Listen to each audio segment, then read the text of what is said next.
ঘরখণ্ড মানুষের এই সমাজে।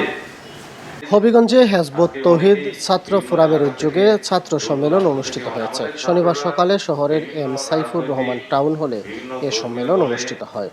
সিলেট বিভাগ হেজবুত তৌহিদ ছাত্র ফোরামের সভাপতি ইমরান হাসান মারাজের সভাপতিত্বে আয়োজিত এই অনুষ্ঠানে প্রধান আলোচক হিসেবে উপস্থিত ছিলেন হেজবুত তৌহিদ ছাত্র ফোরামের উপদেষ্টা সাইফুর রহমান।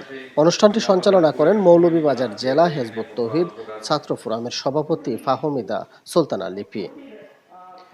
সম্মেলনে বিশেষ অতিথি হিসেবে বক্তব্য রাখেন হেজবুত তৌহিদ ছাত্র ফোরামের কেন্দ্রীয় সভাপতি রাদুল ইসলাম, সিলেট বিভাগ হেজবুত তৌহিদ ছাত্র ফোরামের সভাপতি আলী হোসেন, হবিগঞ্জ জেলা হেজবুত তৌহিদ ছাত্র ফোরামের উপদেষ্টা advocate M A Abdul Motalib.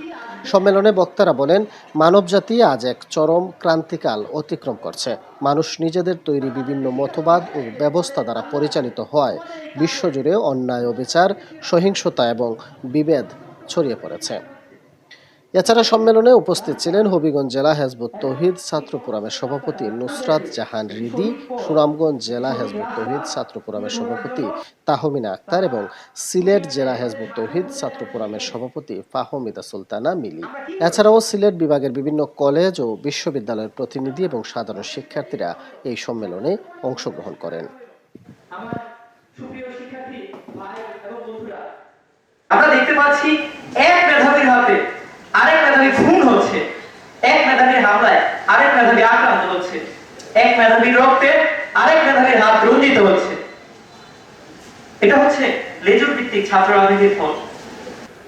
আজকে যেই ছাত্ররা এই গণ অভ্যুত্থানের সূচনা করলো গত বছর জুলাই আগস্টে, আজকে তাদের মধ্যে অনাস্থা সৃষ্টি হয়েছে, অবিশ্বাস, সন্দেহ, সংশয় সৃষ্টি হয়েছে। আমি কি ভুল বলেছি?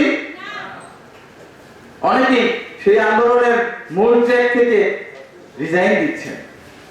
তাহলে বাংলাদেশের 17 কোটি মানুষ যেই প্রত্যাশা করেছিল, যেই আশা লালন করছিল, স্বপ্ন দেখছিল নতুন বাংলাদেশ, যেখানে বৈষম্য থাকবে না, যেখানে সাম্য থাকবে, সুবিচার থাকবে, মানুষ তার হিউম্যান রাইটস বলতে যেটা বোঝায়, তার মৌলিক অধিকার তার নিশ্চয়তা পাবে, তাই নয় কি?